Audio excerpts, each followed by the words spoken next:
പുറത്തോട്ട് നോക്കിയപ്പോൾ നല്ല മഴ, നല്ല ചൂട് കട്ടൻ ചായ കുടിക്കാൻ തോന്നി. അപ്പോൾ നമുക്ക് എന്തെങ്കിലുമൊക്കെ എൻ്റെ കൂടെ കഴിക്കണ്ടേ? അപ്പോൾ എല്ലാവരും പോന്നോളൂ, നമുക്ക് ഒരു അടിപൊളി സ്നാക്ക് ഉണ്ടാക്കാം. അതിനായിട്ട് ഞാൻ ബ്രെഡ് എടുക്കുന്നുണ്ട്. അതിൽ നിന്ന് കുറച്ച് ബ്രെഡ് എടുത്തിട്ട് നമുക്ക് ഇതേപോലെ ബ്രെഡ് ക്രംസ് ഉണ്ടാക്കാം. അതിനുശേഷം നമുക്ക് ആവശ്യമുള്ള അത്രയും ബ്രെഡ് എടുത്തിട്ട് ഇതേപോലെ രണ്ടായി കട്ട് ചെയ്തെടുക്കാം. പിന്നെ നമ്മൾ വേറൊരു ബൗളിൽ 2 മുട്ട പൊട്ടിച്ചിടുക. അതിനുശേഷം അതിലേക്ക് ചിക്കൻ മസാല, മുളക് പൊടി, ഉപ്പ്, പിന്നെ വേണമെങ്കിൽ കുറച്ച് പെപ്പറും ജിഞ്ചർ ഗാർലിക് പേസ്റ്റും കൂടെ ആഡ് ചെയ്ത് നന്നായി മിക്സ് ചെയ്തെടുക്കാം കേട്ടോ.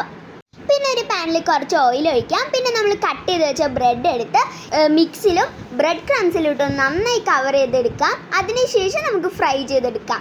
കാണുമ്പോൾ തന്നെ നല്ല ക്രിസ്പി ആണല്ലേ? പുറത്ത് നല്ല ക്രിസ്പിനെസ്സും അകത്ത് നല്ല സോഫ്റ്റ്നെസ്സും ആണ് ഇതിൽ എനിക്ക് ഫീൽ ചെയ്തിട്ടുള്ളത്. കാണുമ്പോൾ തന്നെ അറിയാം നല്ല ടേസ്റ്റ് ആയിരിക്കും. ഇത് നമുക്ക് സോസിൽ ഡിപ്പ് ചെയ്ത് അങ്ങ് കഴിക്കാം. ഇത്ര ഈസി സ്നാക്ക് എവിടെ കിട്ടും? നിങ്ങളൊന്ന് ട്രൈ ചെയ്ത് നോക്കണേ. Bye bye.